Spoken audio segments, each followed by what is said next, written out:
Okay, तो last class में हमने electric field due to dipole discuss किया था। डायपोल की वजह से इलेक्ट्रिक फील्ड कितना आया था एक्सियल पॉइंट पर। एक्सियल पॉइंट पर कितना इलेक्ट्रिक फील्ड आया था? डायपोल की वजह से उसकी एक्सिस पर कितना इलेक्ट्रिक फील्ड आया था? 2kp/r3। यही तो आया था। हमने डायपोल लिया था इस तरीके से, कोई भी डायपोल लिया था हमने, नेगेटिव पॉजिटिव इस तरीके से चार्ज है, इसका डायपोल मोमेंट क्या है? p इसका डायपोल मोमेंट था। यहाँ पर -q था, ये आपका +q रखा हुआ था। इसके एक्सिस वाले पॉइंट पर, यहाँ पे एक्सिस वाला पॉइंट होगा, यहाँ पे इलेक्ट्रिक फील्ड हमने एक्सियल इलेक्ट्रिक फील्ड कैलकुलेट की थी ड्यू टू सॉल्व डायपोल। कितना आया था ये? 2kp/r3। यही आई थी 2kp/r3। उसकी डायरेक्शन सेम थी जो डायपोल की थी। r क्या था? इसके सेंटर से डिस्टेंस, इसके सेंटर ओ से जो डिस्टेंस थी वो r थी। यही थी। और सिमिलरली हमने इसके इक्वेटोरियल प्लेन में इलेक्ट्रिक फील्ड निकाला था। इक्वेटोरियल प्लेन बताया था कौन सा प्लेन होता है? जो उसके सेंटर से पास करे और उसके जो डायपोल की एक्सिस के परपेंडिकुलर, वो वाला प्लेन इक्वेटोरियल प्लेन होता है। तो वहां पे इलेक्ट्रिक फील्ड कितना आया था? इक्वेटोरियल इलेक्ट्रिक फील्ड इक्वेटोरियल आई थी kp/r3। डायरेक्शन इसकी अपोजिट थी। किसकी अपोजिट? डायपोल मोमेंट के अपोजिट। इसलिए अगर इसमें वेक्टर फॉर्म में लिखेंगे तो इस तरीके से लिख सकते हैं। इलेक्ट्रिक फील्ड आया था। ठीक है। इसके अलावा हमने जनरल पॉइंट पे निकाला था किसी भी एंगल थीटा पर। किसी भी एंगल थीटा पर क्या होगा? ये डिस्टेंस r थी, ये भी डिस्टेंस क्या थी? r। यहाँ से सेंटर से किसी भी एंगल थीटा पर हमने जनरल फॉर्मूला ड्राइव किया था। सेंटर से r डिस्टेंस पर क्या हो जाएगा? सेंटर से r डिस्टेंस पर कितना इलेक्ट्रिक फील्ड होगा? बताइए इलेक्ट्रिक फील्ड कितना आया था? इलेक्ट्रिक फील्ड की डायरेक्शन क्या थी? यहाँ पर इस तरफ थी कुछ, एंगल अल्फा एंगल पर थी। यहाँ से इलेक्ट्रिक फील्ड का जो मैग्नीट्यूड था वो कितना आया था? kp/r3 √1 + 3 cos² theta. इतना इलेक्ट्रिक फील्ड का मैग्नीट्यूड आया था। ये आया था। और डायरेक्शन क्या थी? इतने अल्फा एंगल पर। अल्फा एंगल की वैल्यू क्या आई थी? अल्फा एंगल था, अल्फा एंगल की वैल्यू क्या आई थी? हमने अल्फा लिखा था tan इनवर्स 1/2 tan थीटा। ये आई थी अल्फा की वैल्यू, ये आई थी। इलेक्ट्रिक फील्ड का मैग्नीट्यूड ये आया था, इतना आया था। और डायरेक्शन ही बताया था, ये डायरेक्शन है अल्फा है, तो इधर से अगर एंगल लेंगे तो ये पूरा एंगल कितना होगा? Alpha plus theta. तो P और E में एंगल कितना होगा? अगर E और P में एंगल बताएंगे तो इलेक्ट्रिक फील्ड इधर है और ये P इधर है, तो E और P के बीच में एंगल क्या होगा? थीटा। और ये क्या था? Electric field at an angle theta, तो इसको बोल रहे थे E थीटा। ठीक है, ये थीटा नहीं है, ये अल्फा प्लस थीटा। कितना है? Alpha plus. ठीक है, तो ये इलेक्ट्रिक फील्ड के हमने फॉर्मूले ड्राइव किए थे। तो आप क्या होगा, आप ये दोनों फॉर्मूले बहुत ज्यादा यूज होंगे, एक एक्सिस वाला और इक्वेटोरियल वाला। दोनों फॉर्मूले आप इस वाले फॉर्मूले से ड्राइव कर सकते हो। कैसे कर सकते हैं? आप क्या करो, थीटा इक्वल टू 0 रख दो। अगर थीटा की वैल्यू 0 कहाँ पर होगी? जो थीटा है, इस थीटा की वैल्यू 0 कहाँ पर होगी? एक्सिस पर। इस वाली लाइन को अगर इधर ले जाए तो 0 हो जाएगा। यहाँ पर थीटा की वैल्यू क्या होगी? 0। ठीक है, तो अगर इस वाले फॉर्मूले में थीटा 0 रख दो तो कितनी इलेक्ट्रिक फील्ड आएगी? थीटा 0 रख दो इसमें, cos 0 क्या होता है? cos 0 1।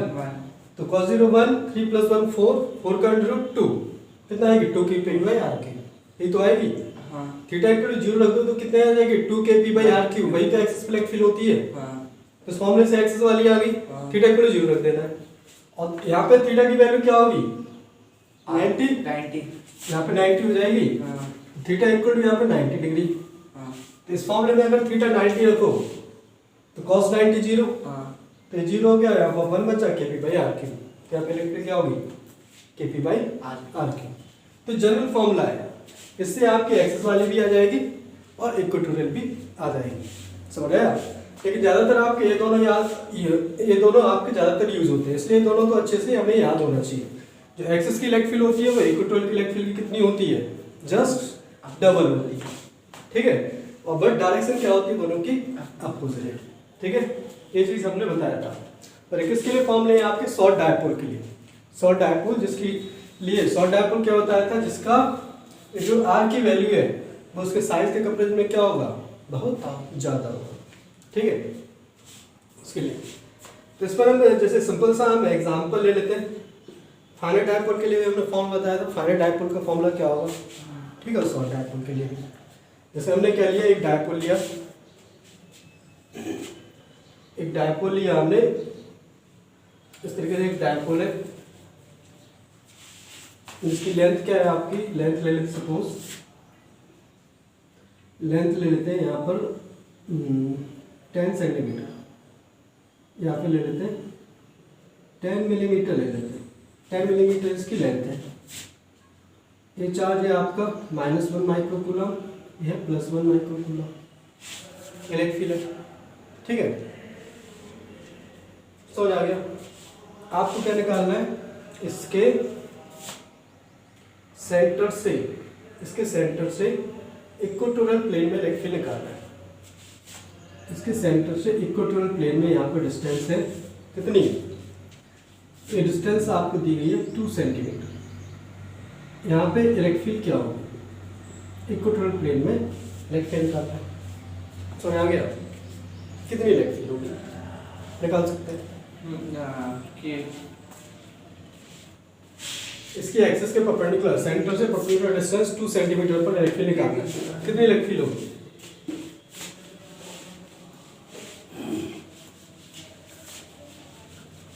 कितनी इलेक्ट्रिक फील्ड आएगी,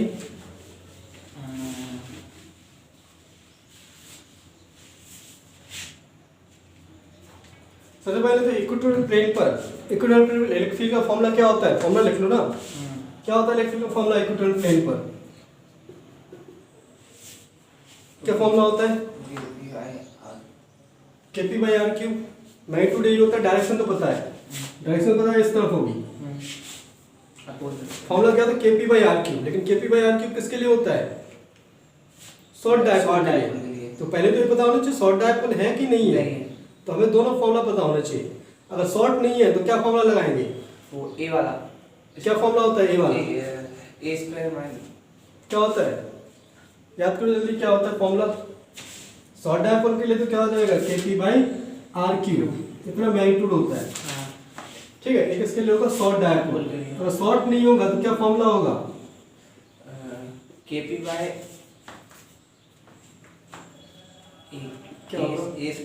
आई थिंक। शॉर्ट नहीं होगा तो बताया था ना फॉर्मूला, क्या बताया था, पहले पता कर लो। चलो ये पता कर लो कि शॉर्ट है कि नहीं है, ये तो कर सकते हैं, नहीं कर सकते। ठीक है, क्या होगा शॉर्ट है तो ये जो डिस्टेंस है कितनी है, 2 सेंटीमीटर, और ये डिस्टेंस कितनी है, 2 नहीं, ये 10 है, 10 सेंटीमीटर है, मिलीमीटर। 10 मिलीमीटर कितना होता है, 1 सेंटीमीटर। 1 सेंटीमीटर ही तो होता है। तो ये 2 सेंटीमीटर, 1 सेंटीमीटर, जो ये 2 सेंटीमीटर के कंपैरिजन में ये वाला जो लेंथ है ये नेग्लिजिबल है, नहीं है, कंपेरेबल है ना, कंपेरेबल है। ये डिस्टेंस क्या है, डी की वैल्यू क्या है, यहाँ पर डी की वैल्यू है 10 millimetre, 10 millimetre equal to 1 centimetre, r कितना है, 2 सेंटीमीटर, इतना है। तो यहाँ पर डी बहुत बड़ा नहीं है, सॉरी आर बहुत बड़ा नहीं है डी के कंपेरिजन में। जब आर बहुत बड़ा नहीं होगा डी के कंपेरिजन में, तो फिर शॉर्ट डायपोल का फॉर्मूला नहीं लगेगा, ये वाला फॉर्मूला ही लगेगा। ठीक है, आर आपका बहुत बड़ा नहीं है तो ये वाला फॉर्मूला आप नहीं लगा सकते। ठीक है, शॉर्ट डायपोल वाला फॉर्मूला नहीं लगेगा। तो फिर कौन सा फॉर्मूला लगेगा, फाइनाइट डायपोल वाला, फाइनाइट डायपोल वाला ही तो लगेगा। डायपोल के लिए हमने फॉर्मूला क्या बताया था, इसके लिए फाइनाइट डायपोल का फॉर्मूला क्या बताया था, ये फॉर्मूला था उसके लिए। फाइनाइट डायपोल का फॉर्मूला डेरिवेशन में अगर आप देखो तो ये था आपका कितना, KP/R² + A²⁻³ यही था कि नहीं था, KP/R² + A²⁻³²। ठीक है, P क्या था इसका, dipole moment, P dipole moment था, डायरेक्शन अपोजिट थी, ये लिखा था हमने। ठीक है, तो ये फॉर्मूला लगेगा यहाँ पर। अगर फॉर्मूला याद नहीं है तो क्या करेंगे, आपको डिराइव करना पड़ेगा, तो डेरिवेशन तो पता ही होनी चाहिए। अगर फॉर्मूला याद नहीं है तो डिराइव कर लेना। वैसे आपका ज्यादातर फॉर्मूला, ज्यादातर केस में तो आपका यही शॉर्ट डायपोल वाला लगेगा।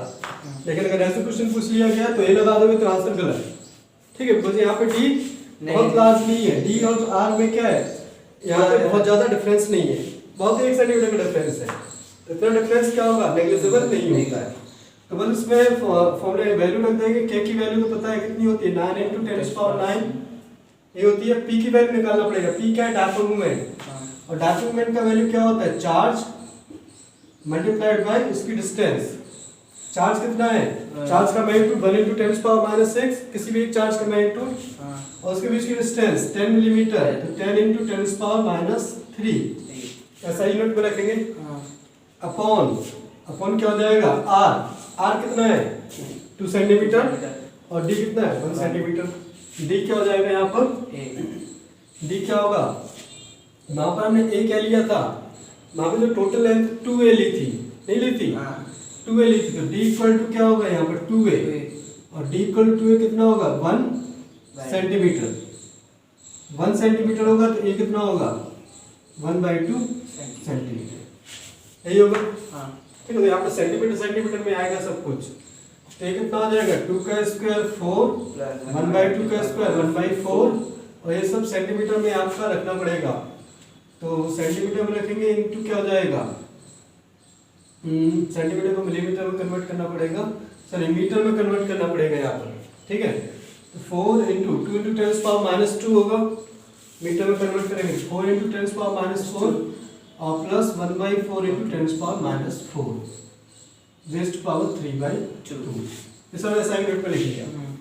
अब बाकी सॉल्व करना है हमें, तो सॉल्व हम कर सकते हैं, कैलकुलेशन है, ठीक है। बाकी तो जितनी कैलकुलेशन पॉसिबल उतनी हम कर सकते हैं, जो भी कैलकुलेशन आएगी, अगर ऐसा क्वेश्चन आता है तो सिंपली कैलकुलेशन ज़्यादातर पूछा जाएगा, ठीक है, तो आप कैलकुलेट कर सकते हैं। बस एक क्वेश्चन लेने का मतलब यही है कि आपको ध्यान रखना है कि आपको जो डिस्टेंस दी गई है और जो डायपोल का साइज दिया गया है वो आपका कंपेरेबल है, तो कौन सा फॉर्मूला रहेगा, फाइनाइट डायपोल का। अगर कंपेरेबल नहीं है तो क्या होगा, शॉर्ट डायपोल लगेगा, फॉर्मूला लगेगा। समझ आ गया। बाकी तो फॉर्मूला तो लगानी है, अगर आपको ये वाला फॉर्मूला याद नहीं है तो फिर क्या करेंगे, उसी तरीके ड्राइव करके निकालना पड़ेगा, ठीक है। बाकी तो कैलकुलेट कर सकते हैं, डायरेक्शन आपकी अपोजिट होगा, ठीक है। एक और इसमें एग्जांपल ले लेते हैं, जैसे इस तरीके से डायपोल दिया गया है, भाई सेम डायपोल है -1 माइक्रोकूलम, और ये क्या हो जाएगा +1 माइक्रोकूलम।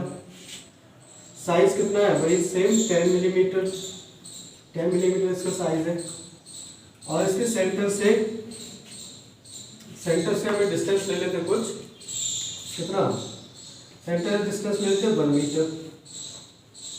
इसके सेंटर ओ से डिस्टेंस आपको कह दिए 1 मीटर, यहाँ पे पॉइंट पी है, यहाँ पे रेक्टिल बताना है, रेक्टिल कितना है, समझ आ गया। यहाँ पर रेक्टिल कितना हो बता सकते हैं,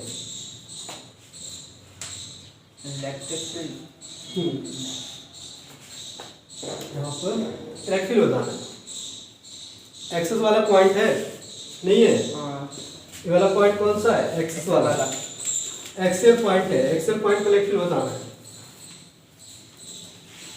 क्या होता है एक्सेस के लिए फॉर्मूला, अब इसमें देखो, इसमें क्या है, फाइनाइट डायपोल का फॉर्मूला लगेगा कि शॉर्ट डायपोल का, शॉर्ट का लगेगा, क्यों शॉर्ट का क्यों लगेगा, बिकॉज अगर हम यहाँ पे आर की वैल्यू देखें, आर क्या है, सेंटर डिस्टेंस, वो कितनी है 1 मीटर, ये है, और डी की वैल्यू, डायपोल का जो लेंथ है वो 10 मिलीमीटर, 10 मिलीमीटर में कितने मीटर, इंटू 10⁻³ कर देंगे, 1 सेंटीमीटर 10⁻², मतलब 0.01 इतना मीटर, इतना होगा, ठीक है। नहीं तो मतलब इसमें आर के कंपेरिजन में क्या कर सकते हैं, इसको नेगलेक्ट कर सकते हैं, मतलब बहुत छोटा नहीं होगा, फिर भी हम क्या कर सकते हैं, नेगलेक्ट कर सकते हैं। तो यहाँ पे हम किसका फॉर्मूला लगा सकते हैं, शॉर्ट डायपोल का। तो शॉर्ट डायपोल का फॉर्मूला क्या होगा, 2kb/r³, ये हो जाएगा 2k 9 × 10⁹, p क्या होगा 1 × 10⁻⁶, q इंटू साइज कितना हो जाएगा 0.01, इसका साइज होगा अपॉन r³, r कितना है 1 का क्यूब, यही होगा। सॉल्व कर लो इसके लिए। ये कितना आ गया 18 इंटू 10⁹ इंटू ये क्या हो जाएगा 10⁻⁻8। यही होगा -6 है और -2 है तो 10⁻⁸। हाँ तो 9 - 8 कितना बचा 1। कितना आ गया 180 न्यूटन पर कूलम। इतना इलेक्ट्रिक का मैग्नीट्यूड आ गया। और डायरेक्शन किधर होगी along the axis. Electric direction क्या है अलोंग द एक्सिस। ये डायरेक्शन हो जाएगी। समझ आ गया। तो दोनों फॉर्मूले से आपको ये पता लगना चाहिए कौन सा फॉर्मूला लगाना है। ठीक है एक्सिस सॉलिड डायपोल का लगेगा या फिर किसका उसका एक्स फाइनल सॉलिड डायपोल का या फिर फाइनल डायपोल। ठीक है समझ आ गया। चलो एक और इसमें चलो क्वेश्चन ले लेते हैं।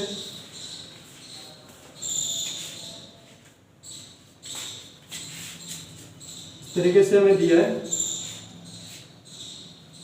दो डायपोल दिए।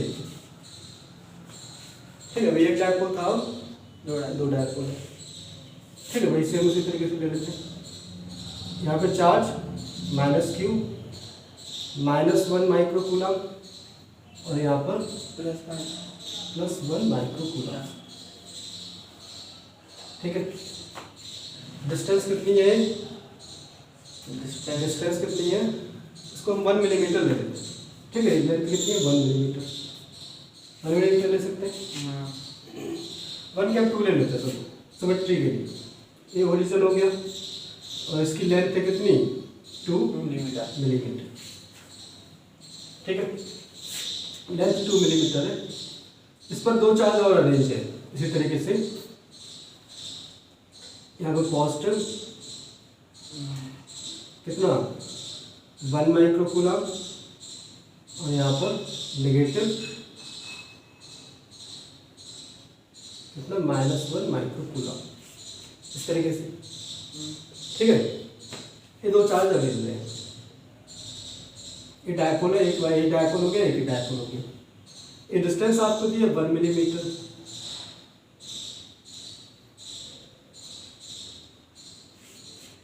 ये डिस्टेंस क्या दी है 1 मिलीमीटर। आपको क्या निकालना है ओरिजिन से कितनी डिस्टेंस पर ओरिजिन से 1 मीटर डिस्टेंस पर। ये एक्स एक्सिस ले लेते हैं ये वाई एक्सिस। ठीक है एक्स एक्सिस ले लिया वाई एक्सिस। यहाँ पर कोई पॉइंट है x = 1 मीटर। x = 1 मीटर पर यहाँ पर पॉइंट है P। इस पॉइंट का क्या बताना है इलेक्ट्रिक फील्ड बताना है कितना होगा। समझ आ गया। इस पॉइंट पर इलेक्ट्रिक फील्ड बताना है कितना होगा। आगे समझ में पॉजिटिव नेगेटिव इस तरीके से चार्ज अरेंज है। डिस्टेंस आपको दी गई है। आपको पॉइंट P पर इलेक्ट्रिक निकालना है। तो किस तरीके से करेंगे अभी आपको सिंगल डायपोल दिया था। अब इस पूरे चार्ज सिस्टम से आप क्या हो रहा है एक तो तरीका है कि क्या करो सारे चार्जेस की वजह से इलेक्ट्रिक फील्ड निकालो सबको वेक्टोरियल ऐड कर दो। वो बहुत लंबा हो जाएगा। ठीक है हम क्या कर सकते हैं डायपोल वाला मेथड यूज कर सकते हैं। तो बस एक पेयर ऑफ चार्ज से एक डायपोल बनेगा और दूसरे पेयर ऑफ चार्ज से दूसरा डायपोल बन जाएगा। इस डायपोल की वजह से यहाँ पे इलेक्ट्रिक फील्ड हमें फॉर्मूला पता है और इस डायपोल की वजह से भी इलेक्ट्रिक फील्ड का फॉर्मूला पता है। तो एक डायपोल आपका ये हो गया एक तो डायपोल ये हो गया और दूसरा डायपोल ये हो गया इस वाले का डायपोल मोमेंट इधर होगा और इस वाले का डायपोल मोमेंट ऊपर होगा। नेगेटिव पॉजिटिव डायपोल मोमेंट की डायरेक्शन होती है नहीं होती है। दोनों के चार्ज सेम है दोनों के बीच की डिस्टेंस भी सेम है ऐसे तो दोनों का डायपोल मोमेंट भी सेम होगा नहीं होगा। अगर डायपोल मोमेंट लिखेंगे यहाँ पर तो कितना आएगा चार्ज इनटू उनके बीच की डिस्टेंस कितनी है 2 × 10⁻³ यही तो है। जो ए वाला डायपोल है इसमें नेगेटिव और पॉजिटिव के बीच की डिस्टेंस कितनी है 2 मिलीमीटर है और इसमें 1 मिलीमीटर 2 मिलीमीटर 1 मिलीमीटर है 1 मिलीमीटर है। ये तो उनका सेंटर हो गया दोनों डायपोल का सेंटर है दोनों का डायपोल का सेंटर ही है। दोनों का साइज 2 मिलीमीटर है और दोनों के ऊपर चार्ज क्या है 1 माइक्रो कूलम ये चार्ज है। तो इनका डायपोल मोमेंट दोनों का सेम होगा दोनों आइडेंटिकल डायपोल है बट दोनों का ओरिएंटेशन अलग अलग है। ये वाला डायपोल x के लॉन्ग है, ये वाला डायपोल y के लॉन्ग। तो इसका डायपोल मोमेंट की वैल्यू क्या आएगी 2 × 10⁻⁹ कूलम मीटर। ये डायपोल मोमेंट दोनों का हो गया। हम इस वाले डायपोल को देखते हैं। ये वाला डायपोल, ये वाले इस डायपोल के सेंटर से 1 मीटर की डिस्टेंस पे इलेक्ट्रिक निकालना है, ये निकालना है। तो इस डायपोल के सेंटर से ये वाला पॉइंट किसके अलोंग है, एक्सिस के अलोंग। इस वाले डायपोल के लिए ये वाला एक्सियल पॉइंट है, और इस वाले डायपोल के लिए ये वाला वाई, इस वाले डायपोल के लिए वाला कौन सा पॉइंट है, पी। इक्वेटोरियल पॉइंट नहीं है, इक्वेटोरियल पॉइंट नहीं है। हाँ। ये वाला डायपोल ऐसे रखा हुआ है, ये वाला डायपोल इसके ऐसे रखा हुआ है, इसका सेंटर है, ये सेंटर से परपेंडिकुलर डिस्टेंस पर पॉइंट है। ये तो इक्वेटोरियल पॉइंट हुआ नहीं हुआ। इस वाले डायपोल के लिए इक्वेटोरियल पॉइंट हो गया, और इस वाले डायपोल के लिए एक्सिस पॉइंट हो गया। ये तो हुआ। जैसे ये ले लो, ये वाला डायपोल, ये वाला डायपोल इस तरीके से अरेंज है, ऐसे अरेंज है, ठीक है, ऐसे अरेंज है, पॉजिटिव नेगेटिव ऐसे तो है। सेंटर हो, इसके लिए पॉइंट यहाँ पर है, ठीक है। और जो दूसरा वाला डायपोल ऐसे अरेंज है, इसका सेंटर हो, यहाँ पे क्या हो जाएगा, यहाँ पे नेगेटिव पॉजिटिव, और इसके लिए पॉइंट यहाँ पर है, ये तो सेम पॉइंट है, ठीक है। डिस्टेंस 1 मीटर है, ये डिस्टेंस 1 मीटर। दोनों का डायपोल मोमेंट, इसका भी डायपोल मोमेंट p, इसका भी डायपोल मोमेंट p, ठीक है। बस डायरेक्शन अलग अलग है दोनों का, बट मैग्नीट्यूड तो सेम है डायपोल मोमेंट का। यही तो है, ये वाला डायपोल, ये वाला डायपोल, और ये वाला डायपोल, ये वाला, इसके सेंटर डिस्टेंस 1 मीटर, इसके सेंटर डिस्टेंस 1 मीटर। दोनों की वजह से इलेक्ट्रिक लिख लो।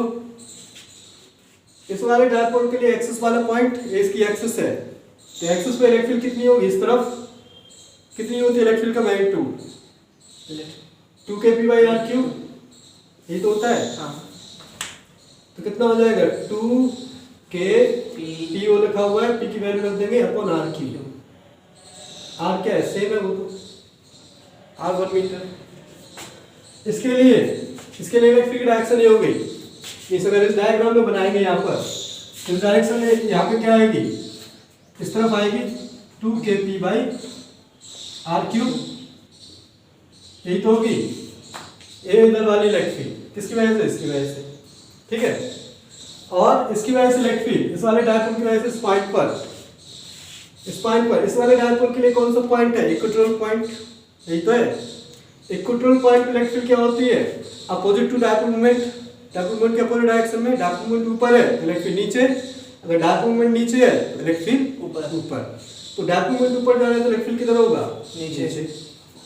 और उसकी वैल्यू क्या होती है, kp/r³, हाफ होती है, नहीं होती है, kp/r³, ये आ गया। तो इसकी वजह से इलेक्ट्रिक क्या है, नीचे, इसकी वजह से इलेक्ट्रिक ऊपर, और तो इसकी वजह से इलेक्ट्रिक यहाँ पे बनाएंगे, तो ये क्या हो जाएगी kp/r³, यही तो होगी इलेक्ट्रिक, नहीं होगी। तो एक डायपोल की वजह से इधर आएगी kp/r, सारी वैल्यू पता है, k पता है, p पता है, r पता है। r तो 1 मीटर है, r कितना है 1 मीटर। तो नेट इलेक्ट्रिक फील्ड किधर होगा, इन दोनों के बीच में, पैरेललोग्राम लॉ से नेट इलेक्ट्रिक फील्ड क्या आएगी, इधर आएगी ना, E नेट, E x² हो गया, E y² होगा, तो क्या होगा √of E x² + E y², यही करेंगे। तो इसका √of E x² E y² कर देंगे, kp/r³ कॉमन आ जाएगा, तो कितना होगा kp/r³, ये तो बाहर रहेगा, और बाकी क्या होगा, इसमें 2 है, इसमें क्या आएगा 1, तो 2² + 1², यही तो होगा। तो कितना आएगा √5, तो ये आ जाएगा kp/r³ इंटू √5, k की वैल्यू रख दो, p की वैल्यू रख दो, और r³ की वैल्यू रख दो। k की वैल्यू क्या है, क्या होती है k की वैल्यू 9 × 10⁹, p की वैल्यू 2 × 10⁻⁹ इंटू √5 अपॉन r की वैल्यू क्या है 1 का क्यूब, ये आ जाएगा। 10⁻9 से 10⁻�9 कैंसिल हो गया, 1 बचा, 9 × 2 = 18। नेट इलेक्ट्रिक क्या आ गई, यहाँ से आपकी नेट इलेक्ट्रिक आ गई 18 √5, इतना न्यूटन पर कूलम, यही तो आई नेट इलेक्ट्रिक फील्ड, ठीक है। और इसका डायरेक्शन क्या होगा, ये एंगल थीटा निकालो, हाँ थीटा निकाल सकते हैं क्या, टेन थीटा का फॉर्मूला लगाएंगे। टेन थीटा क्या होता है, E y by E x, E y by E x, इसको इससे डिवाइड करेंगे, इसको इससे डिवाइड करेंगे, कितना आएगा, क्या होगा, k p by r cube upon 2 k p by r cube, ये कट जाएगा पूरा, हाँ क्या बचा 1/2, थीटा क्या आ गया tan इनवर्स 1/2, ये क्या आ गई इसकी डायरेक्शन, समझ आया। तो थीटा क्या होगा, नीचे की तरफ होगा, नीचे की तरफ होगा, एक्स एक्सिस से नीचे की तरफ इतने एंगल पर होगा, इतना मैग्नीट्यूड होगा, समझ आ गया। तो क्वेश्चन में कुछ नहीं है, बस आपको दो डायपोल दिए गए, दोनों डायपोल की वजह से इलेक्ट्रिक फील्ड लिखना है और उनका क्या निकालना है, वेक्टर वाले फॉर्मूले से रिजल्टेंट निकाल लेंगे, कुछ अलग थोड़ी है इसमें। जो हमने पिछले दोनों क्वेश्चन किए थे, एक में एक्सिस वाला निकाला था, एक में इक्वेटोरियल वाला, दोनों को क्या कर दिया, ऐड कर दिया। तो ए वाला डायपोल था, इसके लिए एक्सिस वाला पॉइंट था, ए वाला डायपोल के लिए इक्वेटोरियल वाला पॉइंट है, बट डायरेक्शन ध्यान रखना है, एक्सिस वाली इलेक्ट्रिक फील्ड उसके अलोंग होती है पी के पैरेलल, पी इधर था इसका तो इधर होगा, अगर पी इधर होता तो इलेक्ट्रिक फील्ड इस तरफ हो जाती, तो डायरेक्शन ध्यान रखना है। और इसका पी ऊपर था तो इसकी इलेक्ट्रिक फील्ड क्या होगी, नीचे नीचे एंटी पैरेलल होगी। और मैग्नीट्यूड ध्यान रखना है, इसका केपी बाई आर क्यूब होता है, उसका 2 केपी बाई आर क्यूब, तो इधर केपी बाई आर क्यूब, इधर 2 केपी बाई आर क्यूब, तो दोनों का नेट उनके बीच में आएगा, क्या होगा, ये ई एक्स हो गया, ई वाई हो गया, तो नेट क्या होता है, under root of E x square plus E y square. Solve कर लेंगे, के की वैल्यू पता है, पी की वैल्यू पता है, आर की वैल्यू पता है, सारी वैल्यू रख दी, तो नेट इलेक्ट्रिक फील्ड क्या हो गया 18√5। और एंगल निकालना है, एंगल पता है tan थीटा इक्वल टू क्या होता है, ई वाई अपॉन ई एक्स, डिवाइड कर देंगे तो एंगल आ गया एक्स एक्स से नीचे की तरफ इलेक्ट्रिक होगी, समझ आया। तो ऐसे कई सारे क्वेश्चंस बन सकते हैं, बीच में भी दे सकते हैं, तो आप कंपोनेंट भी कर सकते हो, उस तरीके से भी सॉल्व कर सकते हैं। आगे जाके हम जब क्वेश्चन करेंगे कुछ बोर्ड वाले, तो वहाँ पे आपको इस टाइप से क्वेश्चन मिलेंगे, समझ आ गया। जैसे डायपोल के फॉर्मूले आपको बेसिकली बताने चाहिए, बहुत ज़्यादा क्वेश्चन इसमें मतलब ऐसे न्यूमेरिकल क्वेश्चन बहुत ज़्यादा आते नहीं है, डेरिवेशन इंपॉर्टेंट है इसका, डेरिवेशन ज़्यादातर आपको बोर्ड में पूछा जाता है, तो डेरिवेशन ध्यान रखना है, ठीक है भाई। क्वेश्चन में तो सीधा फॉर्मूला लगाना है, फॉर्मूला लगा के सॉल्व कर सकते हैं, ठीक है। छोटे छोटे जो पॉइंट्स जो होते हैं, बेसिक चीज़ें वो हमें पता होनी चाहिए। शॉर्ट डायपोल की कंडीशन क्या होती है, जो एक्सिस पे इलेक्ट्रिक फील्ड होगी वो इक्वेटोरियल की इलेक्ट्रिक फील्ड का कितने टाइम्स होगी, समझ रहे हैं, ये पता होना चाहिए। वो जस्ट डबल होती है, जैसे ऑब्जेक्टिव क्वेश्चन में सीधा सीधा पूछ सकते हैं, समझ रहे हैं। जो डायरेक्शन ऑफ इलेक्ट्रिक फील्ड क्या होती है, एक्सिस पर आपकी पैरेलल टू डायपोल मोमेंट होती है, और इक्वेटोरियल पे क्या होती है, एंटी पैरेलल की अपोजिट होती है, समझ आ गया। तो basically electric field due to dipole था आपका, डायपोल की वजह से इलेक्ट्रिक फील्ड क्या होता है। हमने बेसिक जो सिग्निफिकेंस डायपोल का फिजिकल सिग्निफिकेंस भी बता दिया था। जो डायपोल क्या होते हैं, नेचर में जो आपके नेचर में जो पोलर मॉलिक्यूल्स प्रेजेंट होते हैं, वो क्या बनाते हैं, एक डायपोल बनाते हैं, ठीक है। और हर डायपोल की वजह से कुछ ना कुछ क्या होगा, इलेक्ट्रिक फील्ड होगा। तो ऐसे बहुत सारे डायपोल्स होंगे, जब इकट्ठे हो जाएंगे तो उनकी वजह से क्या हो सकता है, एक नेट इलेक्ट्रिक फील्ड आ सकता है, आ सकता है। अगर सारे डायपोल एक ही डायरेक्शन में हो जाए तो उनकी वजह से नेट इलेक्ट्रिक फील्ड आ जाएगा, ठीक है। ये मान लीजिए पढ़ेंगे जब हम और चैप्टर में, सेकंड चैप्टर में आएगा, तो इसी चीज को यूज करेंगे। तो ध्यान रखना कि डायपोल क्या होता है, डायपोल की वजह से इलेक्ट्रिक फील्ड क्या होती है, ठीक है। अब तो अभी तक तो जो देखा आपने, डायपोल कितना इलेक्ट्रिक प्रोड्यूस कर रहा है, ठीक है। जैसे कोई भी डायपोल है, जिस डायपोल मोमेंट p है, तो वो r डिस्टेंस पे इतनी इलेक्ट्रिक प्रोड्यूस करेगा, ठीक है।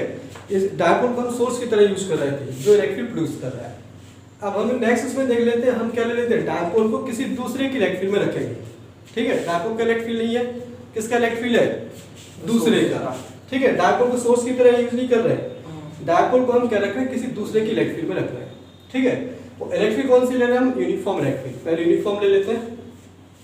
तो नेक्स्ट देख लेते हैं इसमें, डायपोल इन यूनिफॉर्म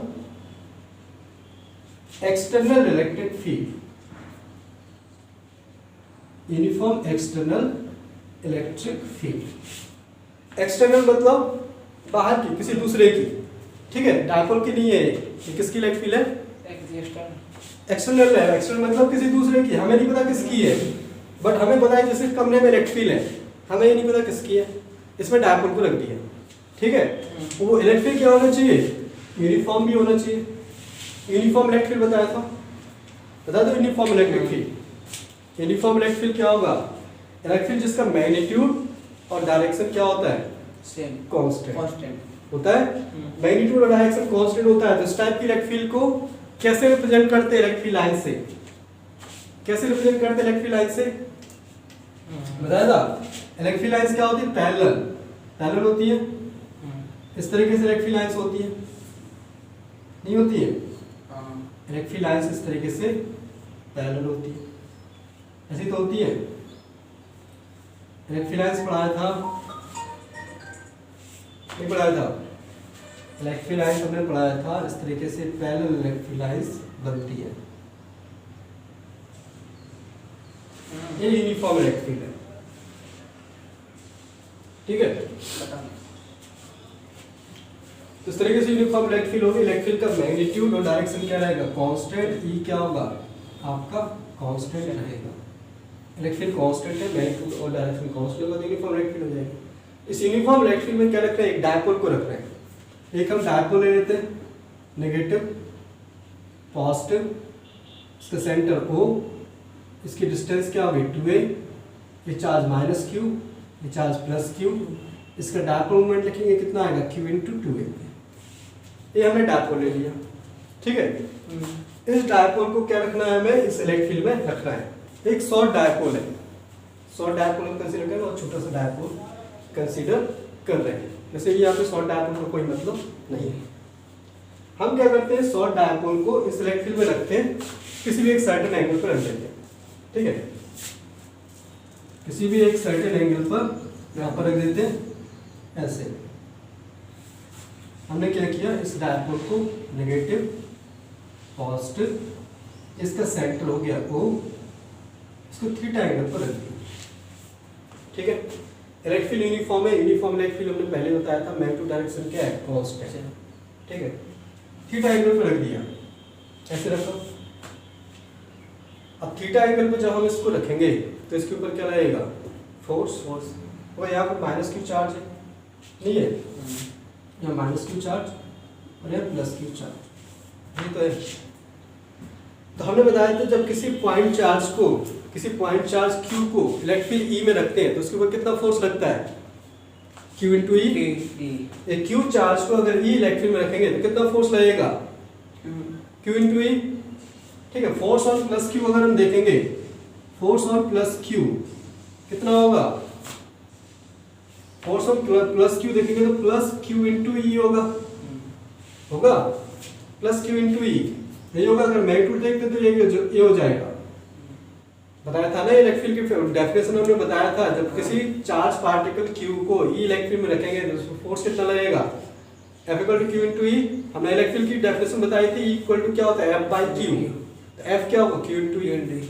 इस फोर्स की डायरेक्शन क्या होती है? अगर पॉजिटिव चार्ज है, पॉजिटिव चार्ज पर फोर्स कितना लगता है? In the direction of electric field, electric की डायरेक्शन में लगेगा। उतना ही फोर्स किस पे लगेगा? -q पर, बट डायरेक्शन अपोजिट होगा। दोनों का मैग्नीट्यूड तो इक्वल है, बट डायरेक्शन क्या होगा? अपोजिट। इस पर फोर्स कितना लगेगा? इस तरफ, ये तो रहेगा। पता है नेगेटिव चार्ज पे जो फोर्स लगता है अपोजिट टू इलेक्ट्रिक फील्ड लगता है। समझ आ गया? तो पूरा डायपोल हो गया आपका। डायपोल पे इस तरफ फोर्स लग रहा है +q, इस तरफ फोर्स लग रहा है -q, इतना लग रहा है। तो अगर हम नेट फोर्स देखेंगे, अगर वेक्टर फॉर्म में देखोगे, इसके लिए वेक्टर फॉर्म में तो मैग्नीट्यूड हो गया, F लिखोगे तो +q × E, और F +q पर, और F क्या लिखोगे? -q, तो क्या लिखेंगे? -q × E। पता है जब भी हम वेक्टर फॉर्म यूज करते हैं तो चार्ज को साइन के साथ रखना है। तो +q पे इतना लग रहा है, -q पे इतना लग रहा है। तो net force on the dipole देखेंगे, net force on the dipole कितना होगा? डायपोल पर नेट फोर्स, डायपोल पे देखना है हमें। पूरा जो डायपोल है, डायपोल तो +q -q से मिलके बना है, नहीं बना है? तो पूरे डायपोल पे नेट फोर्स कितना लगा? तो इधर से +q लग रहा है, F +q + F -q। Net force निकालना है तो वेक्टर सम कर देंगे, ये तो करेंगे वेक्टरली। तो +q है, ये क्या होगा? +q × E और -q × E, कितना हो जाएगा? कैंसिल। तो नेट फोर्स क्या है? Net force on the dipole कितना है? 0। जीरो ही तो आया।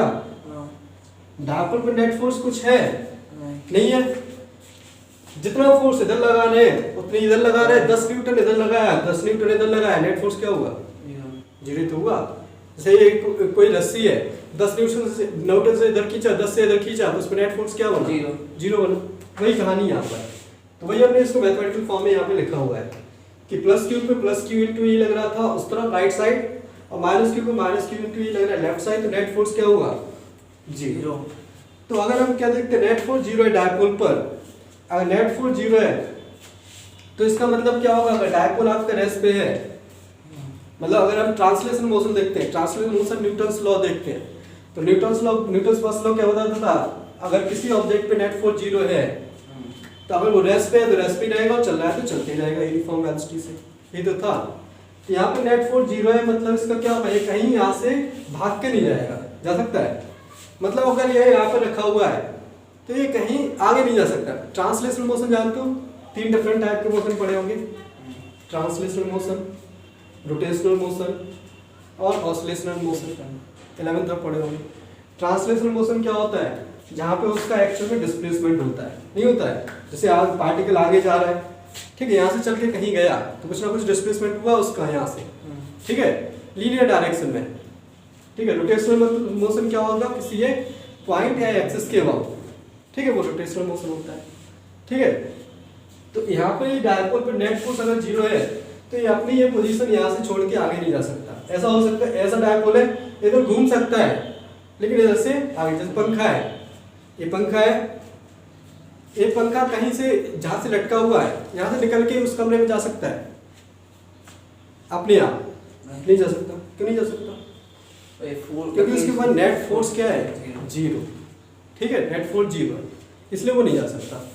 बट वो घूम तो सकता है, ठीक है, घूम रहा है, ठीक है। घूम रहे के लिए क्या होगा? अलग चीज आपका रिस्पॉन्सिबल है। तो ऐसे ये चीज है, यहाँ पर घूम सकता है, हमें नहीं पता घूमेगा या नहीं घूमेगा, लेकिन ये यहाँ से उठ के नहीं जा सकता। देखो इसके ऊपर कोई फोर्स खींचने वाला नहीं है। जैसे रस्सी है, रस्सी को एक एंड को 10 न्यूटन से इधर खींचा, 10 न्यूटन से इधर खींचा, तो रस्सी कहीं जाएगी? नहीं, कहीं नहीं जाएगी। तो इसका मतलब यहाँ पे क्या होगा? इसका कोई ट्रांसलेशनल मोशन नहीं होगा,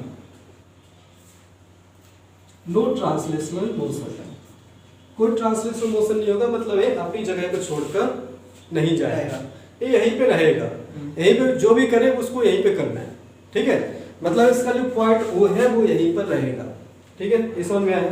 तो नेट फोर्स तो इस पे जीरो, मतलब इसका कोई ट्रांसलेशनल मोशन नहीं है।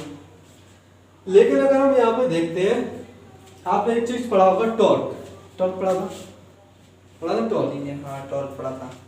टॉर्क घुमाते किसी भी चीज को, डिस्प्लेसमेंट, हाँ, फोर्स इनटू पर्पेंडिकुलर डिस्टेंस। अब इस डायपोल को देखोगे, जैसे ऐसे डायपोल है, इस वाले एंड को आप ऐसे खींचो, इस वाले एंड को ऐसे, तो ये क्या होगा? कहीं यहाँ से आगे तो जाएगा नहीं, अगर बराबर फोर्स से खींच लो, लेकिन ये घूम जाएगा नहीं घूमेगा, ठीक है। ऐसे ही तो होगा, जैसे ऐसे है, ऐसे खींचोगे तो नहीं घूमेगा, लेकिन अगर ये एंगल पर है, इधर से खींचो इसको, इधर से, तो घूम जाएगा।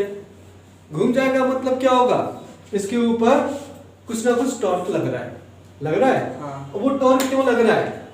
क्योंकि जो फोर्स है, फोर्स की जो उसकी एक्सिस होगा, सेंटर से जो पास करने वाली लाइन है, या फिर सेंटर के अबाउट इस फोर्स का क्या आएगा? टॉर्क आएगा।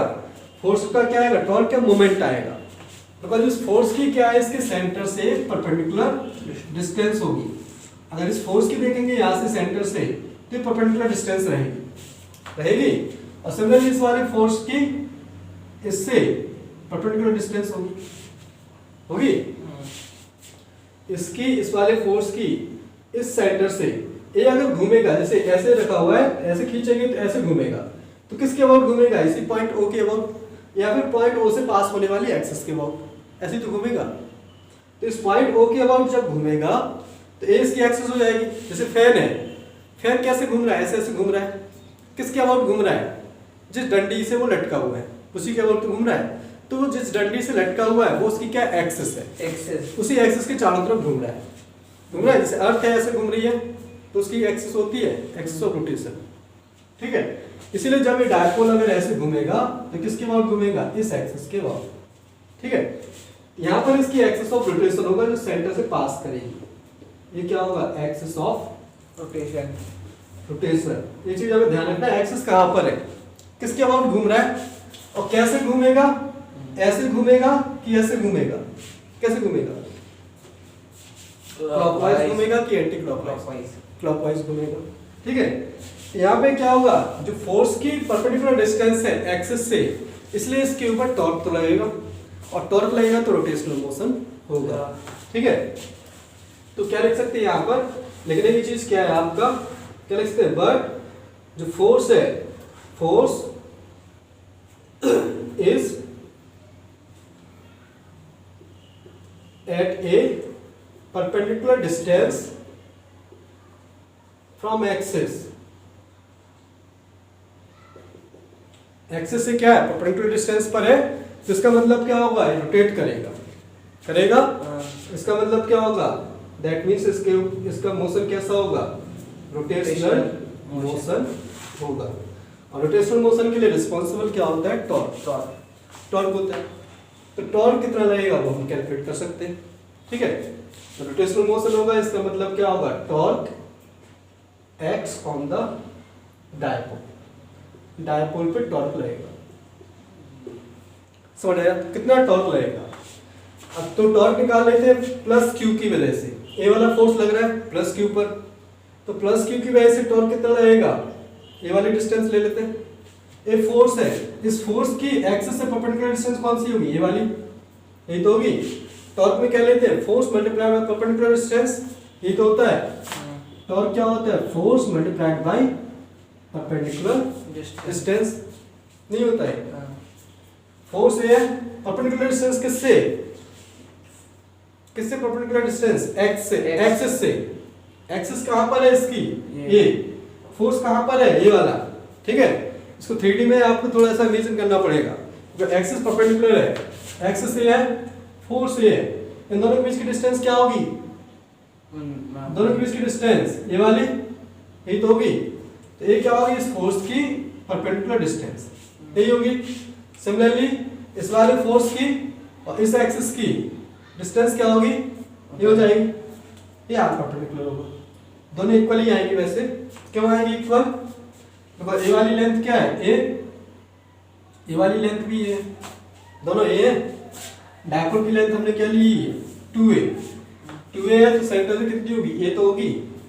ए वाली लेंथ ए है, ए वाली भी ए हो जाएगी। ए थीटा है, ए थीटा होगा, ए थीटा है तो ए थीटा होगा। ऑल्टरनेट एंगल्स ये होंगे, ए थीटा से ए थीटा हो गया और ए थीटा से ए थीटा हो गया, दोनों ऑल्टरनेट एंगल्स। समझ आ गया। तो आर परपेंडिकुलर लिख सकते हैं, आर परपेंडिकुलर की वैल्यू लिख सकते हैं। इस वाले राइट एंगल ट्रायंगल से, इस वाले राइट एंगल ट्रायंगल से आर परपेंडिकुलर कितना आएगा, ए sin थीटा। इस वाले राइट एंगल ट्रायंगल से देखो ना, ए हाइपोटेनस ए है, ए क्या है, परपेंडिकुलर, तो आर परपेंडिकुलर क्या हो जाएगा, ए sin थीटा, थीटा नहीं होगा, ए sin थीटा। तो आप फोर्स टॉर्क लिख लेते हैं, torque due to force on plus q, plus q की वजह से टॉर्क कितना लग रहा है, प्लस क्यू की वजह से, प्लस क्यू पर जो फोर्स लग रहा है उसकी वजह से टॉर्क कितना रहेगा, equal to force on plus q into r perpendicular, की डिस्टेंस आर परपेंडिकुलर हो जाएगी। प्लस क्यू पर फोर्स कितना है, क्यू इनटू ई, यही है, मैग्नीट्यूड तो सेम है। और क्या हो जाएगा, ये आर परपेंडिकुलर, आर परपेंडिकुलर क्या हो जाएगा, ए sin थीटा, यही क्या होगा, torque into minus Q, minus Q पे भी तो सेम आएगा, फोर्स और परपेंडिकुलर डिस्टेंस दोनों पर सेम है, नहीं है, इस पर भी परपेंडिकुलर डिस्टेंस और फोर्स सेम है, इस पर भी सेम रहेगा, दोनों का मैग्नीट्यूड सेम आएगा। डायरेक्शन क्या होगा वो हम देख लेते हैं। डायरेक्शन टॉर्क की कैसे बताते हैं, टॉर्क की डायरेक्शन, टॉर्क की डायरेक्शन होती है एक्सिस के अलोंग, रोटेशनल मोशन वाले चैप्टर में पढ़ा होगा। टॉर्क की डायरेक्शन किसकी होती है, एक्सिस के अलोंग, जितनी भी एंगुलर वेरिएबल्स होते हैं, एंगुलर वेलोसिटी, एंगुलर डिस्प्लेसमेंट और टॉर्क, ये सब इनकी डायरेक्शन क्या होती है, एक्सिस के अलोंग। डायरेक्शन निकालने का तरीका क्या है, जिस तरफ घुमा उस तरफ राइट हैंड की फिंगर्स कर्ल कर देते हैं, घुमा देते हैं। राइट हैंड की फिंगर घुमा देंगे तो थंब बताएगा टॉर्क का डायरेक्शन, ये बताएगा। थंब क्या बताता है, right hand thumb rule basically इसके लिए बोलते हैं। घूम कैसा रहा है, डायपोल कैसा घूम रहा है, एफ, डायपोल कैसा क्लॉकवाइज घूम रहा है, तो अपना राइट हैंड लो राइट हैंड को ऐसे रखो, ठीक है, और जो थंब होना चाहिए उसकी एक्सिस के अराउंड होना चाहिए। जैसे एक्सिस ऐसे है तो ऐसे रखा, एक्सिस के अराउंड थंब रखा, और राइट हैंड को इस तरह रखना है, और राइट हैंड को जैसे घुमाना है किसके अराउंड, रोटेशन के अराउंड। रोटेशन कैसे हो रहा है, रोटेशन ऐसे हो रहा है, ऐसे घूम रहा है, ऐसे घूम रहा है, ऐसे घूम रहा है तो क्या करेंगे, ऐसे घुमा देंगे तो थंब उसी तरफ आ रहा है। अगर ऐसे घूम रहा होता तो ऐसे रखते राइट हैंड और फिर ऐसे घुमाते तो डायरेक्शन किधर आती, बाहर। अभी किधर आई, अंदर। तो टॉर्क की डायरेक्शन आपको पता होगा किधर होगी, अंदर की तरफ। टॉर्क किधर होगा, अंदर की तरफ। दोनों की वजह से अंदर ही होगा जो इस फोर्स की वजह से टॉर्क लग रहा है वो भी अंदर है, वो दोनों सेम डायरेक्शन में घुमा रहे हैं, नहीं घुमा रहे, दोनों सेम डायरेक्शन में घुमा रहे हैं। सो नेट टॉर्क क्या हो जाएगा, यहाँ पे नेट टॉर्क लिखेंगे हम, net torque on the dipole क्या होगा, tau equal two plus q plus minus Q. वो दोनों टॉर्क क्या कर रहे हैं, आपको सेम डायरेक्शन में घुमा रहे हैं। प्लस क्यू इधर खींच रहा है तो भी ऐसे घुमाएगा, माइनस क्यू से खींच रहा है तो भी ऐसे घुमाएगा। दोनों का डायरेक्शन क्या है, along the axis into the plane. किधर होगा, बोर्ड के प्लेन के अंदर, ठीक है। तो दोनों को ऐड कर देंगे, जस्ट दोनों वैल्यू इक्वल है तो क्या लिख सकते हैं इसको, टॉर्क इक्वल टू इसका डबल हो जाएगा, कितना होगा 2QE into A sin theta, यही होगा, डबल हो गया। तो यहां से क्या लिख सकते हैं, इसको लिख सकते हैं हम Q into 2A into E और sin थीटा, ये होगा Q into 2A into E equal to sin theta, ये हो गया। Q इंटू 2A क्या है, dipole moment, Q into 2A क्या हो जाएगा, डायपोल मोमेंट। तो टॉर्क का फॉर्मूला आ गया PE sin थीटा, ये टॉर्क का मैग्नीट्यूड आ गया। डायरेक्शन किधर है इस टॉर्क की, इनटू द प्लेन, डायरेक्शन किधर है, इनटू द प्लेन। जो टॉर्क है वो किधर है, into the plane, into the plane axis के अलावा। तो ये तो क्या है, मैग्नीट्यूड आया, इसकी डायरेक्शन किधर है, इनटू द प्लेन। इसको वेक्टर फॉर्म में लिख सकते हैं, हाँ कैसे, वेक्टर फॉर्म में P into E into sine theta, P into E, P किधर है, P देखो P कहाँ पर है, P ऐसे है, हाँ ऐसे है P, हाँ और E किधर है, नीचे, P ऐसे है, हाँ E इलेक्ट्रिक फील्ड ऐसे है, तो P और E में एंगल कितना, थीटा है, थीटा, P और E में एंगल कितना, थीटा। और टॉर्क किधर है, टॉर्क अंदर की तरफ, इलेक्ट्रिक फील्ड को पता है ना, इलेक्ट्रिक तो राइट साइड है, टॉर्क किधर है, अंदर की तरफ, टॉर्क अंदर की तरफ है। अब ऐसा कौन सा फॉर्मूला बनता है जिसमें ये चीज हमारी एप्लीकेबल होता है, P और E सेम डायरेक्शन में तो है नहीं, अपोजिट है, अब अलग अलग है, दोनों के बीच में एंगल थीटा है और टॉर्क उनके परपेंडिकुलर। तो ऐसी चीज कहां पर आता है, टॉर्क ऐसी चीज कहां पर आता है, आपने वेक्टर प्रोडक्ट ऑफ दो वेक्टर्स का प्रोडक्ट पढ़ा होगा, कौन सा, वेक्टर प्रोडक्ट, नहीं पढ़ा था, ठीक है। वेक्टर प्रोडक्ट और क्रॉस प्रोडक्ट पढ़ा है, cross product A cross B, A cross B की डायरेक्शन किधर होती है, A से B की तरफ जब फिंगर्स कर्ल करते हैं तो थंब बताता है A क्रॉस B की डायरेक्शन, ठीक है। यहां पर क्या होगा, यहां से P क्रॉस E आएगा, P से E की तरफ, ये तो कर रहे थे P से E की तरफ, ऐसे घूम रहा था, ऐसे घूम रहा था तो उसी तरफ फिंगर्स कर्ल करते हैं। तो यहाँ पर क्रॉस प्रोडक्ट से बता सकते हैं, P से E की तरफ जब राइट हैंड की फिंगर्स कर्ल करोगे तो थंब क्या बताएगा, अंदर की वाली डायरेक्शन। तो अंदर वाली डायरेक्शन किसकी आएगी, टॉर्क की, यही तो आएगी।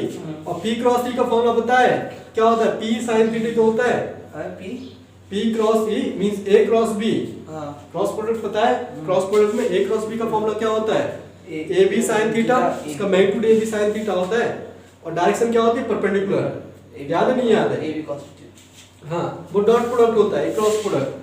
तो यहाँ से क्या हो जाएगा, यहाँ से हो जाएगा, इसको क्या लिख सकते हैं, टॉर्क को वेक्टर फॉर्म में लिखेंगे तो ये आ जाएगा P क्रॉस E, क्या हो जाएगा P cross E। P cross E क्यों आया, E क्रॉस P क्यों नहीं आया, वो ध्यान रखना है। देखो डायरेक्शन क्या है, अंदर की तरफ, अगर डायरेक्शन बाहर होता तो E क्रॉस P हो जाता, ठीक है बाहर। P क्रॉस E डायरेक्शन कैसे निकालते हैं? P से E की तरफ फिंगर्स कर्ल करना, राइट हैंड थंब को कहां पर रखना है? दोनों के परपेंडिकुलर। ठीक है, इस तरीके से रखेंगे, थंब क्या बताएगा? टॉर्क की अंदर डायरेक्शन। ठीक है, क्रॉस प्रोडक्ट है बेसिकली। क्रॉस प्रोडक्ट में P क्रॉस E का मैग्नीट्यूड क्या आएगा? P sin theta. डायरेक्शन है, डायपोल में तो डायरेक्शन सीधा सीधा निकाल सकते हो। टॉर्क की डायरेक्शन के लिए क्या करेंगे? जिधर रोटेट कर रहा है, जिधर रोटेट करेगा उसकी डायरेक्शन में क्या कर देंगे? फिंगर्स कर्ल कर देंगे, तो टॉर्क की डायरेक्शन आ जाएगा।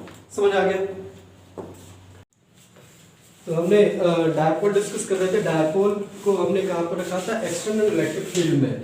इस तरीके से हमने एक डायपोल लिया था, नेगेटिव पॉजिटिव, इस पर माइनस क्यू चार्ज था, इस पर प्लस क्यू चार्ज था, और इसको हमने एक ई इलेक्ट्रिक फील्ड में रखा हुआ था। इस तरीके से ई इलेक्ट्रिक फील्ड है, ठीक है। इसका सेंटर हो जाएगा O at an angle theta. इसका डायपोल मोमेंट कितना था? P। डायपोल मोमेंट P था, तो इसके ऊपर क्या लगा था? एक टॉर्क लगा था। टॉर्क क्यों लगा था? बिकॉज इसके ऊपर इधर फोर्स लग रहा था, इस पर इधर फोर्स लग रहा था।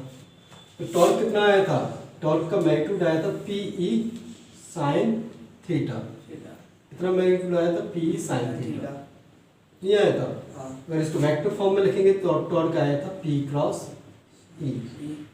वेक्टर फॉर्म में इस तरीके से लिख सकते हैं। डायरेक्शन निकालना है, P क्रॉस E से भी निकाल सकते हो और रोटेशन की डायरेक्शन से भी निकाल सकते हो। ठीक है, वैसे क्रॉस प्रोडक्ट से निकालने की जरूरत नहीं है। टॉर्क की डायरेक्शन निकालना तो सीधा रोटेशन से, जिधर घूम रहा है उधर ही राइट हैंड की फिंगर्स घुमा दो तो क्या मिलेगा? थंब आपको किसका डायरेक्शन बताएगा? टॉर्क का। यहाँ पर टॉर्क का डायरेक्शन क्या होगा? Into the plane. ठीक है, टॉर्क क्या हो जाएगा? Into the plane. बिकॉज इसकी एक्सिस क्या है? एक्सिस है आपकी इस लाइन के लोग, यही है। ठीक है, ये लाइन इसकी एक्सिस है, इसके परपेंडिकुलर, इसके प्लेन की, तो टॉर्क आपका इनटू द प्लेन हो जाएगा। सेम डायरेक्शन निकाल सकते हैं। अगर हम इसका मैग्नीट्यूड की बात करते हैं तो मैग्नीट्यूड किस पर डिपेंड कर रहा है? इसके डायपोल मोमेंट पर, इलेक्ट्रिक फील्ड पर और थीटा पर, ये डिपेंड कर रहा है। अगर थीटा की वैल्यू क्या होगा? 0। थीटा की वैल्यू 0 हो जाएगा। अलग केस देख लेते हैं। If theta equal to, first case देख लेते हैं यहाँ पर। Case first, theta equal to 0 है। Theta equal to 0, theta equal to 0 वाला केस क्या होगा? थीटा इक्वल टू 0 में डायपोल कैसा होगा? इलेक्ट्रिक फील्ड के पैरेलल। कैसे होगा? मतलब P E के पैरेलल है, ये डायरेक्शन होगी। P इधर होगा तो E भी इधर होगा, इस P E के डायरेक्शन में नहीं है। जो P वेक्टर वो E वेक्टर के डायरेक्शन में, तो थीटा इक्वल टू क्या है? 0। इस केस में टॉर्क कितना लगेगा? थीटा इक्वल टू 0 के केस में टॉर्क कितना होगा? Torque theta equal to 0 sin 0 क्या होता है? 0। तो टॉर्क क्या होगा? 0। टॉर्क 0 होगा। और फोर्स क्या था? पहले से डायपोल को फोर्स तो 0 था ही। फोर्स क्या था? 0 था। टॉर्क 0 का मतलब, टॉर्क मतलब किसके लिए रिस्पॉन्सिबल होता है? रोटेशन के लिए। और फोर्स किसके लिए रिस्पॉन्सिबल होता है? ट्रांसलेशन के लिए।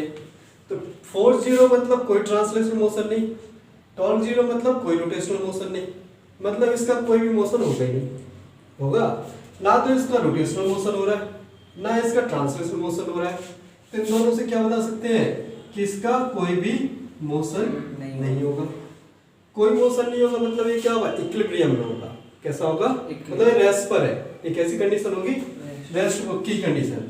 तो ये कैसा इक्विलिब्रियम, कैसा होगा?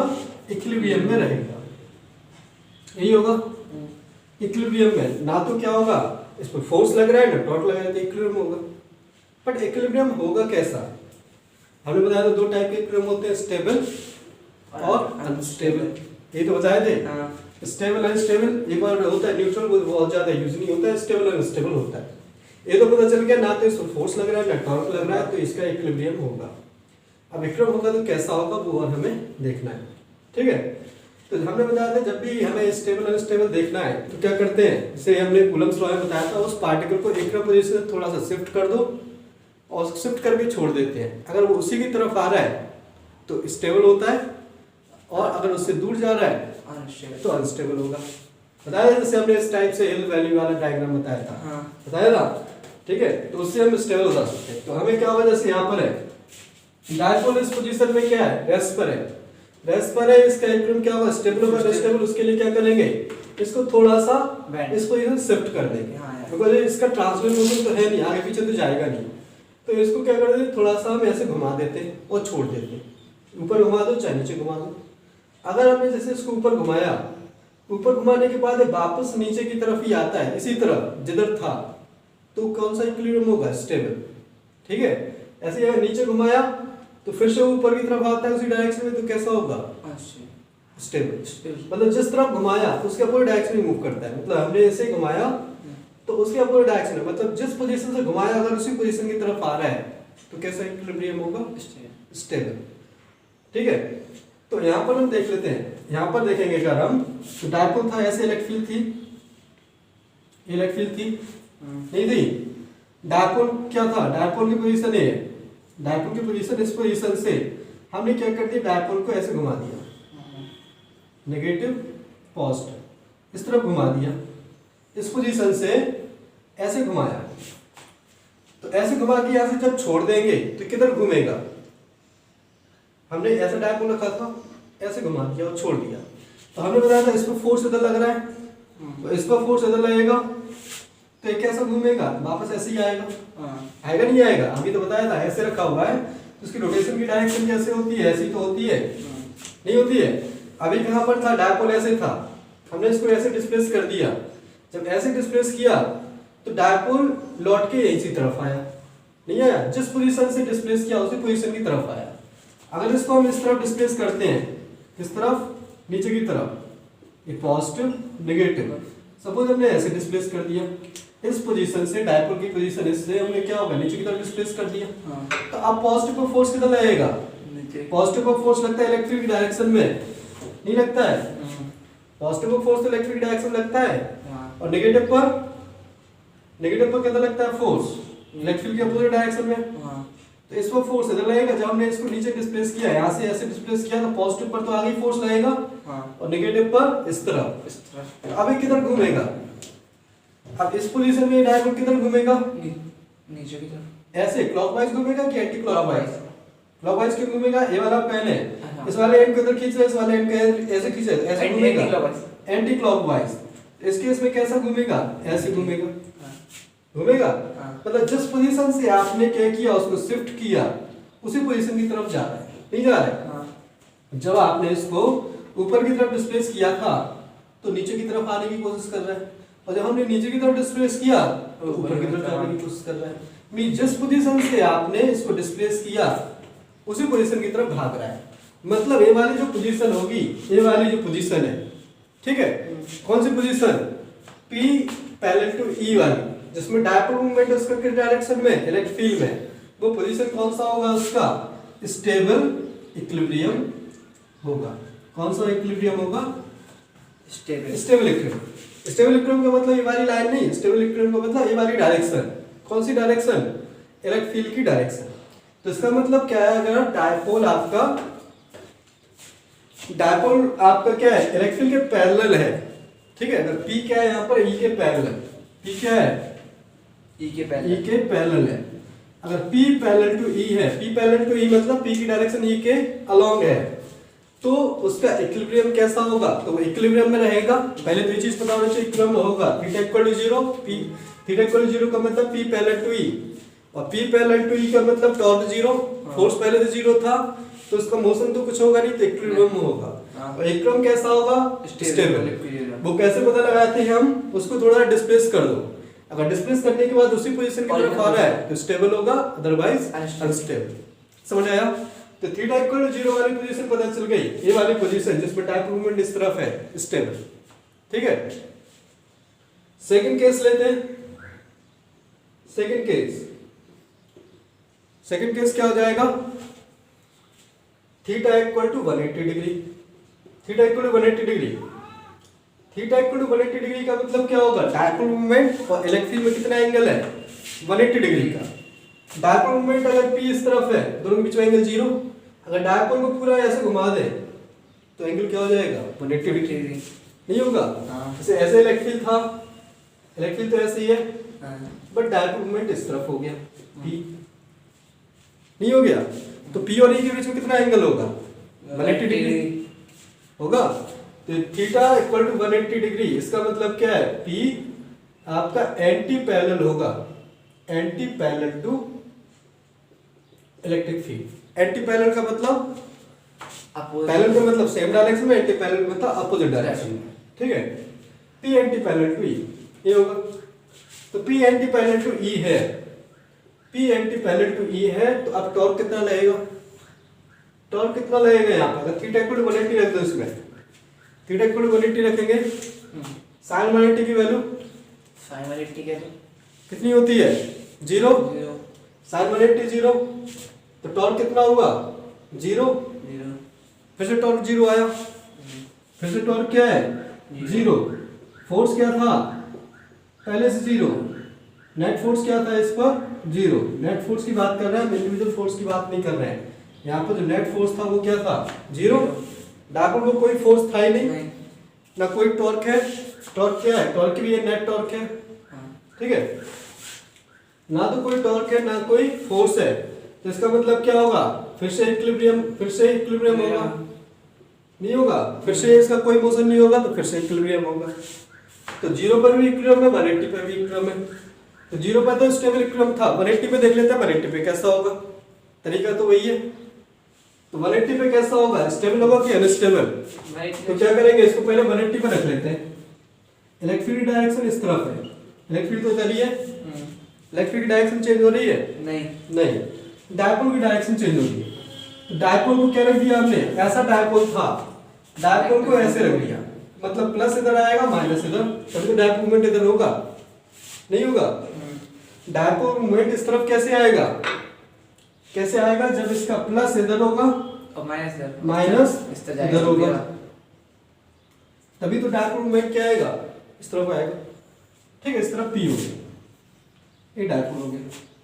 हम क्या करते हैं, इसको सेंटर के अबाउट क्या कर देते हैं, डिस्प्लेस करके देखते हैं, ठीक है। जब इसको हम डिस्प्लेस करेंगे, थोड़ा सा ऐसे क्या कर देते हैं, जैसे ऐसे डायपोल रखा है, क्या करेंगे, इसको ऐसे क्या कर देते हैं, डिस्प्लेस, ठीक है, थोड़ा डिस्प्लेस कर देते हैं, ऐसे बना लेते हैं, तो नेगेटिव इधर आ गया और पॉजिटिव इधर, ठीक है। हमने क्या किया, इसको इस तरफ क्लॉकवाइज डायरेक्शन में थोड़ा सा क्या कर दिया, डिस्प्लेस, क्लॉकवाइज डायरेक्शन में डिस्प्लेस किया। यहाँ पर तो इक्विलिब्रियम में, यहाँ पर तो रेस्ट पर है, यहाँ पर तो यहाँ पर रख दोगे, ऐसा रख दोगे तो रेस्ट पे रहेगा, उसमें कोई दिक्कत नहीं, वो रेस्ट पे रहेगा। हमने इसको क्या किया, इसकी जो इक्विलिब्रियम पोजीशन है उससे थोड़ा सा डिस्प्लेस कर दिया इस तरफ, और डिस्प्लेस करके जब आप छोड़ोगे तो किस तरफ भागेगा, ये किस तरफ भागेगा, उसके लिए फोर्स देख लेते हैं। पॉजिटिव पर फोर्स कितना लगेगा, इलेक्ट्रिक डायरेक्शन में पॉजिटिव पर फोर्स लगेगा इस तरफ, नहीं लगेगा, और नेगेटिव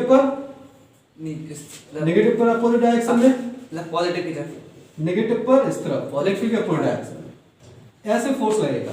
आपने इसको ऐसे रखा था, ऐसे डिस्प्लेस किया, पॉजिटिव पर तो इधर ही फोर्स लगेगा, नेगेटिव पर इधर, तो कैसे घूमेगा, क्लॉकवाइज के एंटी क्लॉकवाइज, क्लॉकवाइज ही घूमेगा। जैसे हमने डिस्प्लेस किया उसी तरफ भाग जाएगा, भाग जाएगा, एक फोर्स इधर खींच रहा है, इस फोर्स को अगर आप ऐसे खींचोगे इसको इधर, तो ऐसे ही भाग जाएगा, मतलब जिस तरह आपने क्या इसको घुमाया उसी तरफ है घूम जाएगा, उसी तरफ भाग जाएगा, मतलब जिस पोजीशन से डिस्प्लेस किया उससे दूर भागेगा, भागेगा। ऐसे अगर नीचे की तरफ डिस्प्लेस करके देख लो इसको, नीचे की तरफ हमने क्या किया, इसको नीचे डिस्प्लेस किया, तो नीचे डिस्प्लेस करेंगे अगर इसको ऐसे, एक क्या हो जाएगा यहाँ पे पॉजिटिव, एक क्या होगा नेगेटिव, ऐसे होगा, इस पर पॉजिटिव नेगेटिव हो गया, यहाँ पर क्या हो जाएगा, इस पर नेगेटिव पर फोर्स तो अपोजिट लगेगा, और पॉजिटिव पर फोर्स इस तरफ लगेगा, इलेक्ट्रिक डायरेक्शन। हमने इसको नीचे की तरफ डिस्प्लेस किया, अब नीचे की तरफ डिस्प्लेस किया तो अभी कैसे घूमेगा डायपोल, ये वाला फोर्स इसको इधर खींच रहा है और ये वाला इसको ऐसे खींच रहा है, ऐसे घूमेगा। हमने इसको एंटी क्लॉकवाइज डिस्प्लेस किया, यहाँ से ऐसे डिस्प्लेस किया, तो अब ये डिस्प्लेस इसी डायरेक्शन में हो जाएगा, ऐसे घूमने की कोशिश करेगा ना ये, जो पॉजिटिव फोर्स लाइन है इधर लग रहा है, नेगेटिव पर इधर, तो ऐसे इसको इधर खींचेगा, इसको इधर, तो ऐसे घूम जाएगा, तो इसमें इसका रोटेशन क्या होगा, उसी डायरेक्शन में होगा। तो दोनों केस में अगर आप देखोगे, जब हमने इसको इसकी इक्विलिब्रियम पोजीशन से थोड़ा सा डिस्प्लेस किया इस तरफ क्लॉकवाइज डायरेक्शन में, तो इसका जो मोशन की जो टेंडेंसी है वो किस तरफ है, क्लॉकवाइज में आ रही है, ठीक है, हाँ। मीन्स क्लॉकवाइज है मीन्स इक्विलिब्रियम से अवे, और जब हमने नीचे की तरफ एंटी क्लॉकवाइज डिस्प्लेस किया तो एंटी क्लॉकवाइज ही आ रही है। मतलब दोनों केस में जितना हमने डिस्प्लेस किया उससे दूर ही भाग रहा है, तो मतलब इक्विलिब्रियम से दोनों केस में क्या जा रहा है, दूर जा रहा है, इक्विलिब्रियम से दूर जा रहा है। इसका मतलब क्या होगा, जो इसकी ये वाली पोजीशन होगी, ये कौन सी पोजीशन होगी, अनस्टेबल इक्विलिब्रियम। बताया था जब भी ऑब्जेक्ट आपका अपनी इक्विलिब्रियम पोजीशन से अवे भागता है, ठीक है, उसको डिस्प्लेस करने पर, तो वो पोजीशन क्या होती है उसकी, अनस्टेबल इक्विलिब्रियम। तो ये पोजीशन क्या हो जाएगी, अनस्टेबल। यहाँ पे पोजीशन होगा, यहाँ पे क्या था, थीटा इक्वल टू 180 डिग्री, और यहाँ पे जो आपका पोजीशन होगा वो कौन सा होगा, अनस्टेबल इक्विलिब्रियम। बोला ए वाली डायरेक्शन अनस्टेबल इक्विलिब्रियम मतलब इस तरफ वाली डायरेक्शन है। अगर डायपोल मूवमेंट इस तरफ है, डायपोल का डायपोल मूवमेंट इस तरफ है तो अनस्टेबल इक्विलिब्रियम में होगा, और अगर डायपोल मूवमेंट इस तरफ है तो स्टेबल इक्विलिब्रियम होगा। समझ आया? अगर अनस्टेबल इक्विलिब्रियम से आपने थोड़ा सा झटका दे दिया, थोड़ा सा धक्का दे दिया, तो पूरा घूम के कहां पर आ जाएगा, स्टेबल में। ठीक है, बिकॉज यहाँ से अगर आपने थोड़ा सा डिस्प्लेस किया तो पूरा घूम के इधर भागेगा। ठीक है, बिकॉज ए वाली पोजीशन क्या है, स्टेबल, और इधर से डिस्प्लेस किया तो इसी की तरफ भागेगा। मतलब वो हमेशा डायपोल की टेंडेंसी क्या होगी, हमेशा डायपोल की टेंडेंसी रहेगी कि वो इलेक्ट्रिक डायरेक्शन में आ जाए, बिकॉज वही क्या है उसकी स्टेबल पोजीशन। समझ रहे आप, वही उसकी स्टेबल पोजीशन है। असल में जैसे कोई भी ऑब्जेक्ट को हम क्या कर देंगे, अर्थ से कुछ 10 फीट ऊपर से छोड़ देंगे, तो उस ऑब्जेक्ट की टेंडेंसी क्या रहेगी कि वो अर्थ की सरफेस पे आ जाए, नहीं होगी कि वहीं, यही टेंडेंसी रहेगी कि वहीं पे रह जाए, ये तो नहीं होगी। नहीं। अगर छोड़ दोगे तो नीचे तो गिरेगा। ठीक है, तो वो नीचे क्यों गिरेगा, बिकॉज वो वहां पे स्टेबल है, लेकिन वहां पे अनस्टेबल है। ठीक है, वहां पर उसको डर लग रहा है, ऐसे बिकॉज उसके ऊपर नेट फोर्स लग रहा है वहां। ऐसे ही यहाँ पर है, यहाँ पर है, तो यहाँ पर स्टेबल इक्विलिब्रियम है, तो हर ऑब्जेक्ट अपनी स्टेबल इक्विलिब्रियम की पोजीशन ऑब्टेन करना चाहता है। ठीक है, वो क्या चाहेगा कि हमेशा वो स्टेबल पोजीशन में चला जाए। असल में हर आदमी की यही टेंडेंसी होती है, नेचर की भी यही टेंडेंसी, हर आदमी क्या चाहता है, आराम चाहता है, जहाँ पे वो आराम मिलेगा वहीं पर वो भागेगा। और इसमें भी क्या है, इसके लिए ए भी इक्विलिब्रियम था, ए इक्विलिब्रियम में बट स्टेबल है, ये क्या है, ए भी इक्विलिब्रियम में, ये भी स्टेबल है, लेकिन यहाँ पे अनस्टेबल है और यहाँ पर स्टेबल है। समझ आया? ठीक है, जैसे किसी को रस्सी से बांध के पंखे से लटका दिया जाए तो उसको वो आराम फील करेगा कि उसको डर लगेगा, डर लगेगा, क्योंकि वो अनस्टेबल है। और किसी को आराम से चेयर में उठा दिया है तो उसको आराम लगेगा। ठीक है, तो बेसिकली स्टेबल अनस्टेबल होता है, कैसे चेक करना है उसको, उसकी इक्विलिब्रियम पोजीशन से थोड़ा डिस्प्लेस करके देख लेंगे तो उससे पता लग जाएगा कि वो स्टेबल होगा या अनस्टेबल होगा। समझ आया? अब इसका हम लास्ट थर्ड केस और देख लेते हैं। थर्ड केस में क्या होगा, ये तो स्टेबल अनस्टेबल पता चल गया। थर्ड केस देखते हैं। केस नंबर थर्ड में हम ले लेते हैं, थीटा 0 ले लिया हमने, थीटा 180 ले लिया, थीटा क्या ले लेते हैं 90 डिग्री। थीटा क्या ले लो 90 में मतलब 90 का मतलब इलेक्ट्रिक फील्ड इधर, डायपोल किधर, डायपोल में इधर, तो यही तो एंगल 90 है, दोनों के बीच में एंगल क्या होगा 90, मतलब क्या है P is perpendicular to E। P आपका इलेक्ट्रिक के परपेंडिकुलर, डायपोल क्या है इलेक्ट्रिक के परपेंडिकुलर है। तो अगर डायपोल मोमेंट इलेक्ट्रिक के परपेंडिकुलर है तो टॉर्क क्या होगा 90 रखेंगे तो टॉर्क sin 90 की वैल्यू क्या होती है 1, sin थीटा की मैक्सिमम वैल्यू किसके लिए होती है 90 की, तो टॉर्क क्या होगा मैक्सिमम होगा 1। कब होगा मैक्सिमम, जब थीटा की वैल्यू 90 डिग्री। ठीक है, यहाँ पे क्या लगेगा मैक्सिमम टॉर्क लगेगा। कैसा टॉर्क लगेगा, मैक्सिमम टॉर्क होगा, और इस टॉर्क की मैक्सिमम वैल्यू क्या हो जाएगी, थीटा की वैल्यू यहाँ पे 90 डिग्री रख दो, थीटा की वैल्यू 90 डिग्री रख देंगे तो आ जाएगी P into E, ये मैक्सिमम टॉर्क होगा।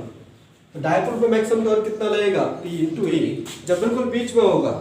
ठीक है, अगर इस तरफ होगा डायपोल मूवमेंट इस तरफ होगा तो स्टेबल, यहाँ पे भी रेस्ट पे रहेगा, यहाँ पे भी रेस्ट पे रहेगा, लेकिन ये स्टेबल और ये अनस्टेबल, और ये वाला यहाँ पे मैक्सिमम टॉर्क लगेगा। ठीक है, जब भी यहाँ से क्या करोगे आप थोड़ा डिस्प्लेस करोगे तो बहुत तेजी से घूम के यहाँ पर आएगा, और सबसे ज्यादा टॉर्क उसके लिए यहाँ पर होगा। ठीक है, यहाँ पर क्या होगा सबसे ज्यादा टॉर्क लगेगा। ऐसे नीचे की तरफ भी बोल सकते हो, नीचे की तरफ भी सेम है। समझ आया? तो बेसिकली तीन आपके केस है, तीन डिफरेंट केस है, ये हमें पता होना चाहिए। कब स्टेबल इक्विलिब्रियम होगा, स्टेबल इक्विलिब्रियम कब होगा, बेसिकली कंडीशन ये याद होना चाहिए। जनरली ये तो पूछा नहीं जाएगा कि कैसे स्टेबल इक्विलिब्रियम होगा, तो वो तो हम डिस्प्लेस करके बता सकते हैं। थीटा इक्वल टू 0 मतलब P पैरेलल टू E है तो स्टेबल इक्विलिब्रियम, और P anti parallel to E है तो अनस्टेबल है, और अगर क्या है P परपेंडिकुलर टू E है तो मैक्सिमम कॉस्ट। ठीक है, ये बेसिक आपको पता होनी चाहिए, बाकी तो फिर क्या करना है हमें ड्राइव कर सकते हैं। ठीक है, सिंपल सा हम क्या ले लेते हैं, एग्जांपल ले लेते हैं जिससे ज्यादा क्लियर हो जाएगा। ठीक है, एक छोटा सा एग्जांपल ले लेते हैं। सपोज हमें क्या दिया हुआ, एक डायपोल दिया है, क्या दिया है, एक डायपोल, एक इलेक्ट्रिक फील्ड दिया है, इलेक्ट्रिक फील्ड के मैंने ई कितना दिया है आपको 10 न्यूटन पर कूलम, इस तरीके से इलेक्ट्रिक फील्ड दिया है, समझ रहे आप, 10 newton per coulomb electric field किस डायरेक्शन में, आई कैप मतलब क्या होता है, I cap unit vector in the X direction है, यही है unit vector in the X direction. इसमें एक डायपोल दिया हुआ है, डायपोल है जिसका डायपोल मोमेंट दिया हुआ है P, डायपोल है जिसका डायपोल मोमेंट P दिया हुआ है, P कितना है, P दिया है आपको कुछ 10 कूलम मीटर, 10 कूलम मीटर दिया हुआ है। ठीक है, 10 कूलम मीटर दिया हुआ है डायपोल मोमेंट, इलेक्ट्रिक फील्ड से कितना एंगल बना है, 60 डिग्री पर, इलेक्ट्रिक फील्ड से 60 डिग्री एंगल बना रहा है, तो आपको टॉर्क निकालना है, क्या निकालना है, टॉर्क का मैग्नीट्यूड निकालना है और डायरेक्शन निकालना है। तो क्या करेंगे, फॉर्मूला लगा देंगे, टॉर्क इक्वल टू क्या होगा, P cross E, P E sin theta, सीधा हम मैग्नीट्यूड इस तरीके से निकाल सकते हैं, P E sin थीटा, अगर आपको वेक्टर फॉर्म में दिया तो वेक्टर वाला फॉर्मूला लगा सकते हैं। P कितना है 10, E कितना है 10, sin 60 कितना होता है, sin 60 क्या होगा, √3/2 होता है, √3/2 तो कितना हो जाएगा 50√3। टॉर्क की यूनिट क्या होती है, न्यूटन मीटर, ये टॉर्क की यूनिट हो जाएगी, इतना टॉर्क लगेगा 60 डिग्री एंगल पर रहेगा। डायरेक्शन क्या होगी टॉर्क की डायरेक्शन कैसे होती है, P इधर है E इधर है, तो P क्रॉस E करेंगे, एंटी क्लॉकवाइज, P से E अंदर होगी, हाँ P से E की तरफ घुमाना है, अंदर होगी। हमेशा क्या करना है, फिंगर्स को P से E की तरफ घुमाना है, तो थंब क्या बताएगा, टॉर्क, तो टॉर्क कहाँ पर लगेगा, इसमें अंदर की तरफ इनटू द प्लेन। ठीक है, तो इस तरीके के फॉर्मूले से हम क्या कर सकते हैं, सॉल्व कर सकते हैं, समझ आया। तो और बहुत ज्यादा इसमें न्यूमेरिकल्स आते नहीं है, जनरली आपको सिंपल फॉर्मूला लगाकर सॉल्व करने के लिए बोला जाता है। आगे सर में ये बेसिकली क्या था, आपका डायपोल था, और dipole in uniform electric field. ठीक है, यूनिफॉर्म इलेक्ट्रिक फील्ड में रखेंगे, तो डायपोल अगर यूनिफॉर्म इलेक्ट्रिक फील्ड में रखेंगे तो उसके ऊपर कोई फोर्स तो नहीं लगेगा, यही बताया था, कोई फोर्स नहीं होगा, किसी भी पोजीशन में रख दो, ओनली क्या लगेगा, टॉर्क। टॉर्क कब लगेगा, जब वो थीटा 0 से 180 के बीच में, अगर 0 पे होगा तो भी रेस्ट पे रहेगा, 180 पर होगा तब भी रेस्ट पे रहेगा। ठीक है, तो दोनों आपकी इक्विलिब्रियम पोजीशन है, लेकिन दोनों के बीच में होगा तो उसके ऊपर क्या लगेगा, एक टॉर्क लगेगा, ये लगेगा, और टॉर्क की वैल्यू क्या होगी, PE sin थीटा, कितनी होगी, P sin थीटा। अब इसमें थोड़ा सा हम ये और देख लेते हैं कि अगर इसको नॉन यूनिफॉर्म इलेक्ट्रिक में रखते हैं तो क्या होगा। ठीक है, dipole in non uniform electric field, non uniform electric field, इसमें हमें कुछ फॉर्मूला होना ही ड्राइव करना, बस देखना है क्या क्या होगा, वो इसमें हम कुछ कैलकुलेट नहीं कर सकते। नॉन यूनिफॉर्म इलेक्ट्रिक फील्ड कैसी होती है, जिसका मैग्नीट्यूड और डायरेक्शन क्या हो रहा है, चेंज हो रहा है, मैग्नीट्यूड भी चेंज हो सकता है, डायरेक्शन भी चेंज हो सकता है, दोनों भी चेंज हो सकते हैं। इस तरीके से कोई इलेक्ट्रिक फील्ड ले ली, इस तरीके से क्या ले ली, कोई इलेक्ट्रिक फील्ड, इस इलेक्ट्रिक फील्ड का मैग्नीट्यूड अलग अलग पॉइंट पे और डायरेक्शन अलग अलग पॉइंट पे अलग अलग हो सकता है। डायरेक्शन तो अलग अलग दिख ही रहा है इलेक्ट्रिक फील्ड लाइन से, यहाँ पे इलेक्ट्रिक फील्ड क्या है, कांस्टेंट नहीं है, इलेक्ट्रिक फील्ड कांस्टेंट नहीं है। इसमें क्या रखा, हमने एक डायपोल को रख दिया किसी एंगल थीटा पर, इस तरीके से डायपोल को रख दिया, एक प्लस क्यू और एक माइनस क्यू। ठीक है, प्लस क्यू माइनस क्यू, ये कुछ पॉइंट हो गया। तो अब यहाँ पे क्या देखेंगे, इस पर हम देखते हैं, इसके ऊपर फोर्स देखते हैं, इसके ऊपर फोर्स कितना लगेगा, इलेक्ट्रिक डायरेक्शन में इलेक्ट्रिक डायरेक्शन किधर होगी, हमें नहीं पता, इस तरफ होगी, ऐसी जा रही है इलेक्ट्रिक लाइंस, तो कुछ ऐसी इलेक्ट्रिक फील्ड होगी, नहीं होगी? तो इस तरीके से फोर्स लग रहा होगा, ठीक है, कितना लगेगा, F1 प्लस Q इंटू ई। यहाँ पर इलेक्ट्रिक फील्ड और यहाँ पर इलेक्ट्रिक फील्ड सेम होगी? नहीं होगी, इलेक्ट्रिक कांस्टेंट थोड़ी है। नहीं। तो यहाँ पर इलेक्ट्रिक फील्ड, यहाँ पर अलग अलग होगी ना इलेक्ट्रिक फील्ड, तो यहाँ पर जो फोर्स लगेगा Q इंटू ई बन लगेगा। और इसमें यहाँ पर देखेंगे इलेक्ट्रिक फील्ड, यहाँ पर इलेक्ट्रिक फील्ड देखेंगे, यहाँ पे इलेक्ट्रिक डायरेक्शन कुछ अलग है, ऐसे होगा। यहाँ पर फोर्स देखेंगे, फोर्स ऑन माइनस क्यू, तो क्या होगा, Q इंटू ई टू, नहीं होगा, फोर्स ऑन माइनस, यहाँ पे डायरेक्शन अलग अलग आएगी, है ना? समझ मान लेते हैं सेमी डायरेक्शन में है, तो दोनों जगह पे इलेक्ट्रिक का मैग्नीट्यूड सेम ही नहीं है, ऐसे नहीं। तो इसका मतलब क्या है, नेट फोर्स इस पे अगर हम देखेंगे तो नेट फोर्स जीरो होगा, नहीं होगा, ठीक है? यहाँ पे भी अलग इलेक्ट्रिक फील्ड है, तो यहाँ पे भी फोर्स अलग लगेगा, यहाँ पे भी इलेक्ट्रिक फील्ड अलग है, तो यहाँ पे भी फोर्स अलग होगा, तो नेट फोर्स तो जीरो नहीं होगा, ठीक है? तो इसका मतलब क्या होगा, इसका ट्रांसलेशनल मोशन होगा। नेट फोर्स आपका जीरो नहीं है, इसका मतलब इसका ट्रांसलेशनल मोशन होगा। ट्रांसलेशनल मोशन मतलब ये ट्रांसलेशनल मतलब ये चल के जा सकता है, मतलब ये डायपोल है, क्या होगा, इसको इलेक्ट्रिक फील्ड रख दिया तो मूव करके कहीं दूर चला गया, तो ये क्या होगा, ट्रांसलेशनल मोशन, ठीक है? जैसे पिछले वाले में ऐसा नहीं हो रहा था, डायपोल को जहां पर रख दिया वो वहीं पे रहेगा, वहीं पे रह के घूम सकता है, तो इसके ऊपर नेट फोर्स क्या था, जीरो। लेकिन यहाँ पे तो नेट फोर्स आ रहा है, तो इस पर फोर्स अगर आगे की तरफ लग रहा है तो आगे भाग जाएगा, और पीछे की तरफ लग रहा है नेट फोर्स पीछे आ रहा है, ठीक है? लेकिन ये भाग जाएगा। दूसरा टॉर्क तो लगेगी, नहीं लगेगा, इस फोर्स की इस एक्सिस से परपेंडिकुलर डिस्टेंस तो आएगी, और इस वाले फोर्स की भी इस एक्सिस से परपेंडिकुलर डिस्टेंस आएगी, तो टॉर्क भी जीरो नहीं होगा, होगा? तो टॉर्क जो नेट होगा, टॉर्क नेट भी क्या होगा, नेट टॉर्क भी जीरो नहीं है। टॉर्क जीरो नहीं है मतलब इसका रोटेशनल मोशन भी होगा, कैसा होगा, रोटेशनल मोशन होगा, ठीक है? तो इस एक्सटर्नल इलेक्ट्रिक फील्ड अगर आपकी क्या है, नॉन यूनिफॉर्म है, इस इलेक्ट्रिक फील्ड का मैग्नीट्यूड और डायरेक्शन कांस्टेंट नहीं है, तो ना तो इसका नेट फोर्स जीरो होगा, ना ही नेट टॉर्क जीरो होगा, ना इसके ऊपर नेट फोर्स भी लगेगा और टॉर्क भी लगेगा। मतलब ये क्या होगा, आगे चलेगा भी और घूमेगा भी, मतलब घूमते हुए चलेगा, जैसे पहिया नहीं होता है गाड़ी का, पहिया घूमता भी है आगे चलता भी है, ठीक है? घूमता भी और चलता भी है, उसको तो रोलिंग बोलते हैं, रोलिंग मोशन। लेकिन यहाँ पे कोई रोलिंग तो हो नहीं रहा है, यहाँ पे दोनों होगा, रोटेशनल मोशन भी होगा और ट्रांसलेशनल मोशन भी होगा, ठीक है? ऐसे घूमते हुए चलेगा। इसका सिंपल एग्जांपल हमने बताया था स्टार्टिंग में, जब बताया था हम किसी स्केल को रगड़ते हैं बालों से और कागज के टुकड़ों के पास ले जाते हैं, नहीं ले जाते, तो वो क्या होता है, उससे अट्रैक्ट हो जाता है। क्यों हो जाता है?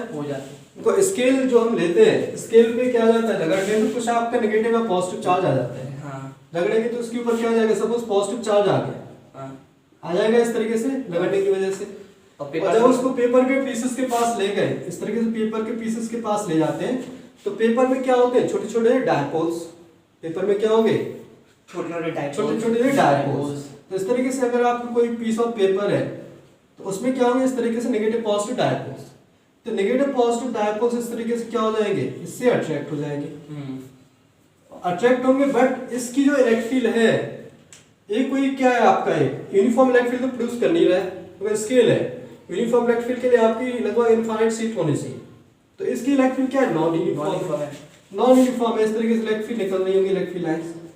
तो इस इलेक्ट्रिक फील्ड में जब ये रहेगा तो इसके ऊपर क्या लगेगा, नेट फोर्स भी लगेगा और नेट टॉर्क भी लगेगा, और नेट फोर्स और नेट टॉर्क लगेगा तो क्या होगा, एक कागज के टुकड़े आपने देखा होगा कि उड़ के सीधे घूमते घूमते इस तरीके से आ जाते हैं, ऐसा नहीं कि सीधे सीधे भागते आ रहे हैं, ठीक है? तो वो क्या होगा, उड़ के आते हैं, उससे चिपक जाते हैं, समझ आया?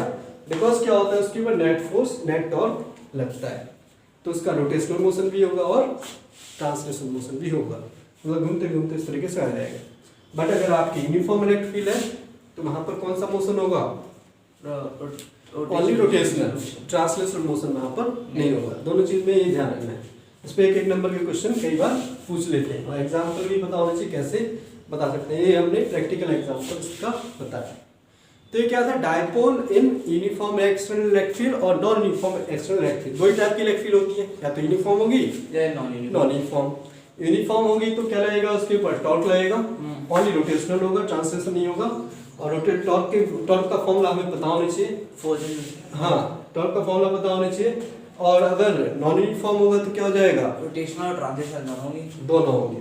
समझ आ गया। तो ये क्या था आपका डायपोलस की वजह से इलेक्ट्रिक फील्ड और उसका मोशन बेसिकली किसमें, एक्सटर्नल इलेक्ट्रिक फील्ड में। ठीक है, तो नेक्स्ट क्लास में हम क्या करेंगे, इसके बाद हमारे क्या बचते हैं, बेसिकली फॉर्मूले के डेरिवेशन ही बचते हैं कंटिन्यूअस डिस्ट्रीब्यूशन ऑफ चार्जेस की वजह से। अभी तक जो हमने पढ़ा था पॉइंट चार्ज की वजह से इलेक्ट्रिक फील्ड पढ़ा था, पॉइंट चार्ज की वजह से क्या होगा, पॉइंट चार्ज के जो सिस्टम होंगे उनकी वजह से इलेक्ट्रिक फील्ड क्या होगा, ये पढ़ लिया था। नेक्स्ट क्लास में कंटिन्यूअस डिस्ट्रीब्यूशन ऑफ चार्ज की वजह से इलेक्ट्रिक फील्ड पढ़ेंगे। और उसके लिए सबसे पहले हम एक इंपॉर्टेंट लॉ डिफाइन करेंगे वहां पर, जिसको क्या बोलते हैं, गॉसेस लॉ। ठीक है, उसी के अकॉर्डिंग हम सारी क्या करेंगे, डेरिवेशन करेंगे। बिकॉज बिना उसके आपको क्या करना पड़ेगा, मैथ्स का बहुत ज्यादा यूज करना पड़ेगा, जिसमें आपको इंटीग्रेशन वगैरह बहुत ज्यादा यूज होगा। तो वो हम अभी इंटीग्रेशन वगैरह उतना ज्यादा आपके बोर्ड के सिलेबस में है नहीं, तो हम क्या करते हैं, हम उसको गॉसेस लॉ से ही यूज करेंगे, सारे जो डेरिवेशन होंगे उसी से करेंगे। ठीक है, तो सबसे पहले गॉस लॉ पढ़ेंगे, उसके बाद आगे डेरिवेशन करेंगे।